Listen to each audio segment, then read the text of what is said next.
Hope is the currency of the future in the present. My question to you would be, is justice totally blind today? We are a fractured nation that has not healed from its past.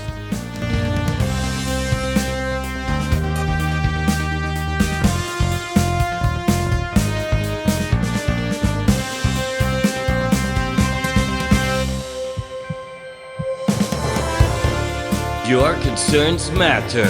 Join plastic surgeon Dr. Charleslee on HEARTtalk. Now here's my opening statement. Hope is the currency of the future in the present. Blind hope is willful ignorance of our past. Now this is very important because we live in a world of dynamic change.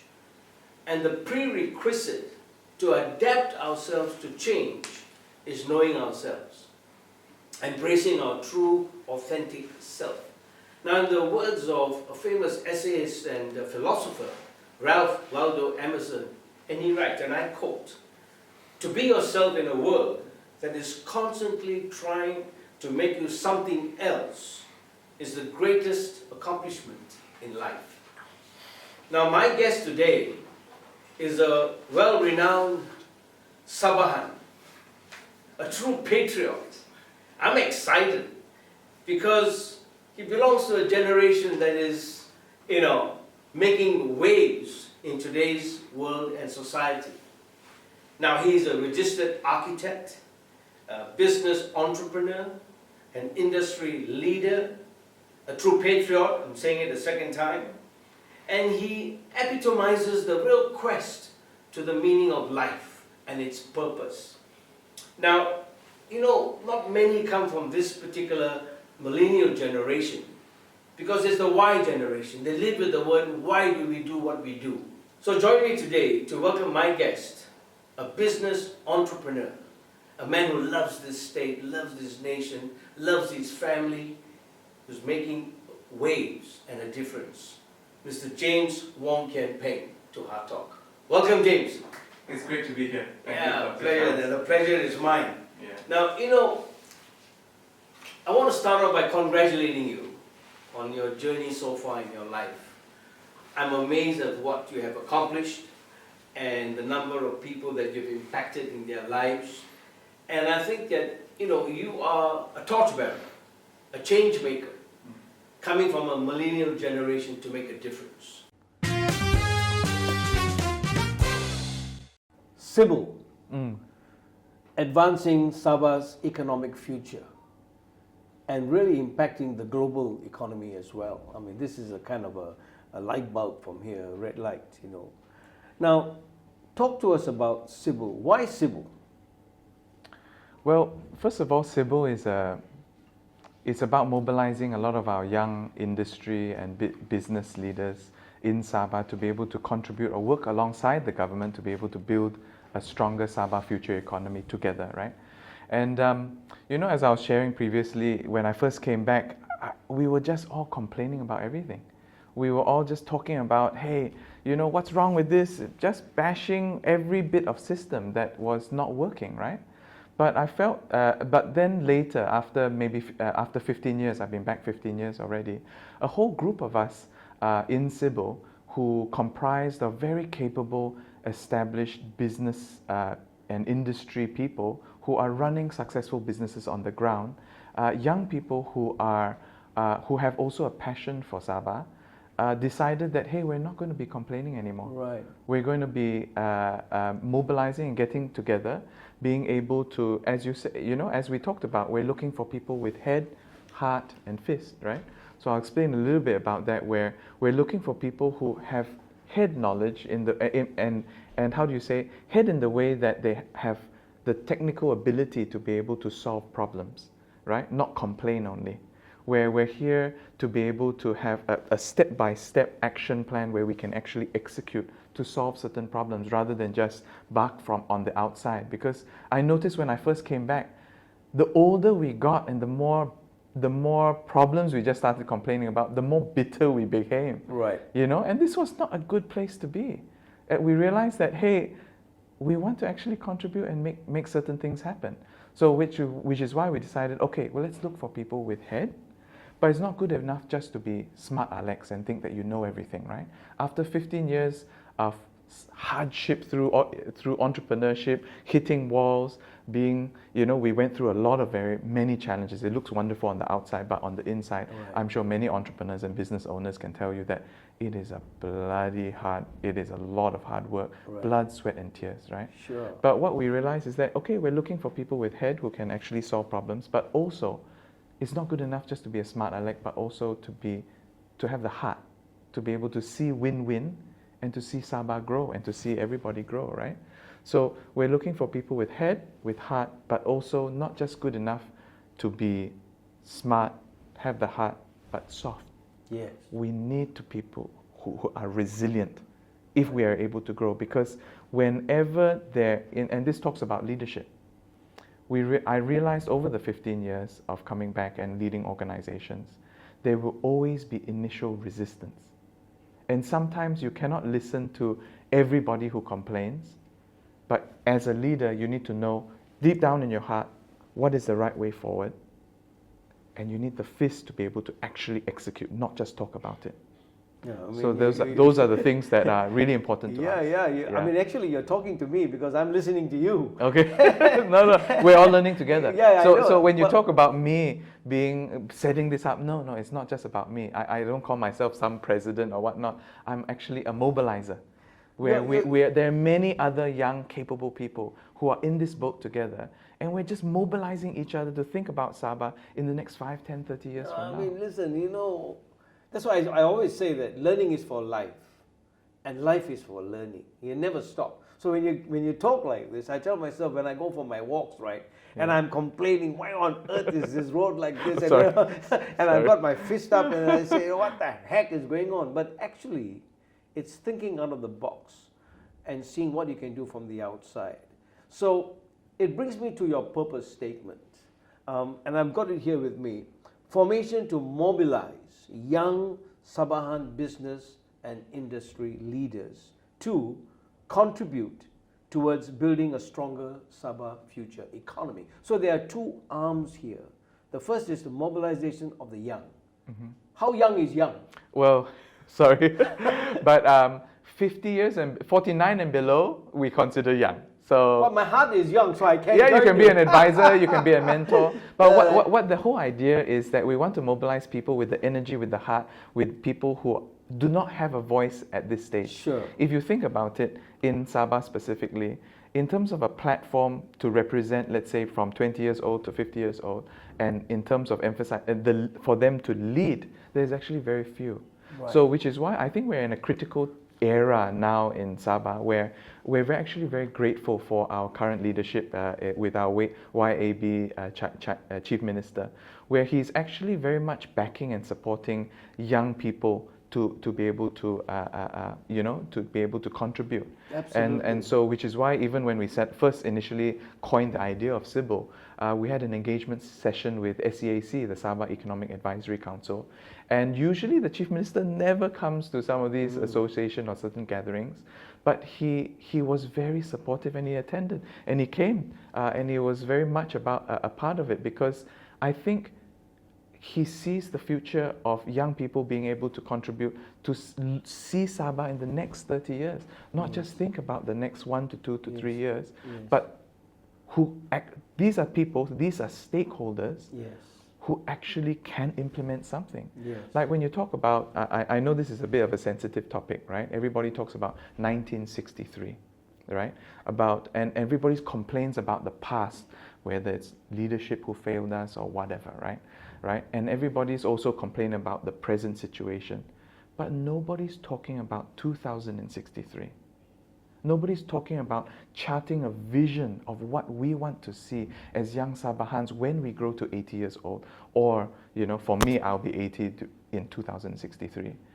To be able to chart a vision about where we want to see Sabah and execute and think about a master plan, right? If China can think about in terms of hundreds of years, Singapore thinks about their future in terms of 50 years, I'm sure we can think about it ourselves Absolutely, in Sabah yeah. in 10 to 30 Absolutely. years, I right? mean, you're speaking to the generation that's going into the 21st century, which is already in, which is your generation, the millennial generation. And I'm so very concerned also, and I'm sure you are, when you talk about the young, even from the time of youth. If you look at the demographics of Sabah, we have about 19.3, 19.5% Kadazan Dusuns. We have the Chinese and the Malays about 6%, and then the rest over there. How do you mobilize them? How do you get them interested in this patriotic? Because many have left the state and gone abroad. You know, it was a very sad situation when, and this is kind of why we decided to even set up SYBIL, was that, you know, there would be young people coming up to me and they said, James, and they hold me by the hand and they say, James, why are you doing all this? You still have a hope for Sabah, or you still have a hope for Malaysia? This is the sentiment of our young people. And I find this very saddening because if this is the sentiment, of course nobody is going to be building blocks for a greater tomorrow, right? Yeah, so absolutely. it's really important that we are able to mobilize some of these people who still have a heart to say, hey, I can actually contribute. I can think about how we can improve our various industries. I can think about we can work together to be able to establish processes to be able to build it. One of our values in SYBIL is that we're not here to complain only or just bash the government. We're here to work alongside the government because we feel that we're not just expecting some other people to save us. You know, when we first formed, there was this quote, a boy turns into a man when he realizes there's no lifeboat coming to save him. And Right. that's what we realized. That a boy turns into a man when he realizes there's no lifeboat coming to save them. Yes. So rather than for us to always think about, hey, some savior is coming to save us. No. We are given expertise, we're given education, we're given we're given all these resources to also be able to contribute, which is why it's my view that it is not just the government's role for nation building. Yes, absolutely. Those of us in business, in commerce, in different industries and different sectors should also contribute because we have the know-how. Absolutely. We should voice out if there's something. Yes, we've been voicing out when things go wrong, but nobody's voicing out a practical, executable solution. And that's what we should be focusing, channeling those energies into practical, executionable solutions, Right. and work together with the government to execute with the right policies and whatnot, because we're in this together. Right, I hear you. And you mentioned education, and you're focusing on the young, the youth budding up, you know, from the next 20, 30 years, they will turn out to be the leaders of the state. The literacy rate in Sabah is the lowest in Malaysia. And I think this is a powerful platform, isn't it? Because when they come in and join you, they want to learn. They want to educate themselves. They see a purpose, they see a vision. And the patriotism starts to flourish. Because you can't blame that because of poor infrastructure and there's no facilities given and all that. The complaining goes away, and they start seeing the avenues of growth and and prosperity. No, I think I think leaders in positions of power have great responsibility to be able to bring up those who have less, right?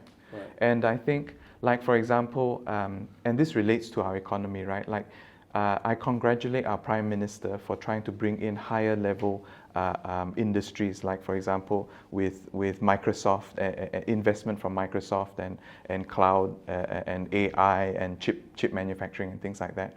Because if you look at our neighbors, they are zooming past us. You're talking about Philippines, Thailand, Vietnam, as well as Indonesia.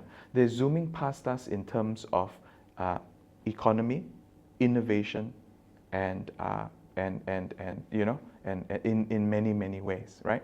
So our Prime Minister, I can tell he's trying to attract some of these higher level skilled jobs and higher level businesses, because in Malaysia generally our education level is slightly higher, especially on Semenanjung level, and we are able to find our competitive advantage for Semenanjung.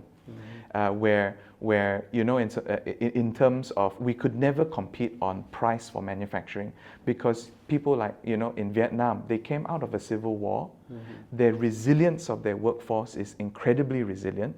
They are willing to work for less and work harder than us in our current Malaysian context. Right. So what's important is that we're able to participate in higher value add kind of industries, which the Prime Minister is doing, I think, in West Malaysia.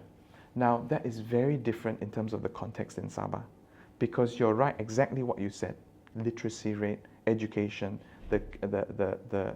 in terms of our current population in Sabah, it's different. So I think for us in Sabah, it's really important that we figure out what we can actually, what's our competitive advantage and what we can win at. We really need to understand this amongst the context of our neighbors, right? Right. We need to figure that out. Yes. And then have a master plan that we know we can win at, Yes. right? I mean, We don't this need to is- copy. We Yes. should not be copying our neighbors, because Yeah. we'll always be behind. Right. For Sabah's context, we can't play the same game because it's different from West Malaysia as well. Yes, yes. For Sabah's context, where are we heading? What's our competitive advantage? And stick to a plan to Yes, execute. yes. Not short term. Every time there's some change of government or whatnot, there's always new plans coming up. Right, right. We need to gazette a master plan. Yeah. Like for example in DBKK and Kota Kinabalu, we have had a master plan that has not been gazetted since my father's time. Really? Yeah, right. And that's why everything has been able to change at any time. But if we can figure out, plan for the next 5 to 10 years, and we have a master plan for Sabah, what we can realistically compete in and win at, and actually work towards executing rather than just complaining on the background, engage with all the various industries and associations or businesses, and to really make this happen, I think we can move forward. So, talk to us. I mean, you have had experience of working with the government. This partnership with the government, there's always the worry and the tension of economy and governance. How do we get involved at the same time know that it's not about silomania, it's about togetherness? And that's where you bring to the table that, look, I mean, this is not a problem that we need you to solve. We can help you solve it. Yeah. Is that right? Is that what's your experience working with the government like? Well, I think what we've observed, being back for 15 years, a lot of our different industries or the way we've been working, we've been always working in silos. Right. And this is evident where in various departments or even our own organizations, when even our companies or when each of the organizations are all working separately from each other, it's very hard to cohesively be able to achieve an overall goal because everybody has their own interests and own agenda and things like that, right? So I think that it's really important that we are able to, like for example, Silicon Valley in America, right? Silicon Valley is $1 trillion industry, which has been the working together between the education and research institutions, working very closely together with the government, working very closely together with business and commerce, as well as even the army. And this is $1 trillion industry. So if we can identify and we can realize that each and every industry or area has a part to play, from governance, research, business and whatnot, we can actually make things happen together. Powerful. Right? Because there are strengths and weaknesses of each side. There's no such thing as a one-man show. Absolutely. Right? But if we're able to work together, one of China's or one of their greatest strength is focus. Right. When they decided to focus on one thing at a time and they decided to eradicate poverty, in China, you're not talking about a few 100,000 people. You're talking about a few 100 million people. They were able to eradicate poverty in 8 years. The whole sector and industry worked together to make that happen. Right. That's powerful. Powerful. They decided one thing at a time. Yeah. They're going to make this happen, but all industries work together to make that happen. Yeah. And in Sabah, if we're able to chart a master plan and focus and decide this is what we're working forward to, I think we can make it happen. I mean, you're speaking about a template of, let's say, even the hardcore poor. If you have a template, it speaks to the people that they have every right to enjoy a full life. the abundance of life, you know. And I want to congratulate you there because you're stirring me up, man, you know. Wait, sorry, just in terms of that story, in terms Yeah. of the hardcore poor, I remember visiting China. It was so amazing. I went to try and learn about how they're able to eradicate poverty in such a short period of time. And we literally, I flew over there for a young leaders conference that international conference that we were invited to. And we took a bus drive, literally like 8 hours deep into the rural interior. And I was shocked because infrastructure was there, road access, internet, 4G, whatever, internet. And when you went there, the leaders already master planned what village or what zone was to manufacture what. So you'd go into one kampong, all planting chestnuts. Right. Right? You go to another kampong, all just doing packaging. And these are massive cities now. You go to another place, just doing logistics. They had great focus, mass production, and volume. That's where they were able to compete on a global scale because they had volume, right? Okay. But it was so amazing when we went there, kampong folk, right? They were driving the latest series Mercedes-Benz. Right. Incredible. Amazing. Right? And I saw the Ketua Kampung. He was in front of the camera. There's like social media or whatnot. And he was selling through the platform. He was literally selling his chestnuts online, direct to users. There was less middlemen and whatnot. So the value creation, which was the planting of the chestnuts, went straight to the end user and they were competitive. Wow. So when China decides to do something incredible, but they had focus, they had leadership, they had a master plan, thinking in advance, and they executed. I looked at your brochures and I saw multiple microcosms of going on and events coming up. I mean, it's really exciting as far as I'm concerned. Yeah. And so why don't you just touch on some of the events that you are planning? I mean, I saw one there, CEO Masterclass, and I thought, wow, this must be powerful. Yeah. No, I mean, the CEO Masterclass is a very exciting event coming up where we're inviting titans of industry to be able to come and share about their deep and personal journey of their entrepreneurship journey and the challenges that they faced and whatnot. But I think the whole idea of why we're doing this is to be able to build up the capability of our business enterprises here and our business knowledge in Sabah. Because, you know, when I visit some of my friends in other entrepreneurs, young entrepreneurs in KL and Singapore, these guys are doing big businesses, opening up, hundreds of outlets at any one time. And what I can't help but notice for those of us entrepreneurs in Sabah, we suddenly think we're some big-time businessman when we sit behind a cashier and we are counting our money and then depositing in a bank, and then we call ourselves entrepreneurs. But what I realize is not that that's bad or whatnot, but I realize what the difference is not necessarily in terms of capability, because we are at any time as capable as some of our counterparts in whether KL or Singapore or Southeast Asia doing big businesses. But the difference is they have unlocked their imagination of what is possible. And so that's what we want to do with the CEO Masterclass. We want to be able to bring these titans of industry who have built huge, enormous organizations of thousands of people, and you're talking about hundreds of millions of gross per year, and developing the economy and huge economic movement in a big way. We want to be able to bring them to Sabah so that we can learn, so that we can be exposed, and we can also, be able to get our local business and industries to think differently, to be able to see how can we compete in Sabah and win at amongst our region, and competitors. That's a very powerful vision. Yeah. It reminds me of the sculptor Michelangelo. Yeah. And every time he saw a huge piece of marble, he saw an angel in it. So he would chip and chip and chip away until that angel was free to fly. Wow. And so as SYBIL spreads its wings, so we talk about special economic zones, ZEZ. We're talking about Johor now and Singapore, and going on. So Indonesia is close by. And I'm sure SYBIL can spread, because in Indonesia had their recent presidential elections. And millions, 40%, millions of them were in the young generation, the millennial generation, the social media savvy people.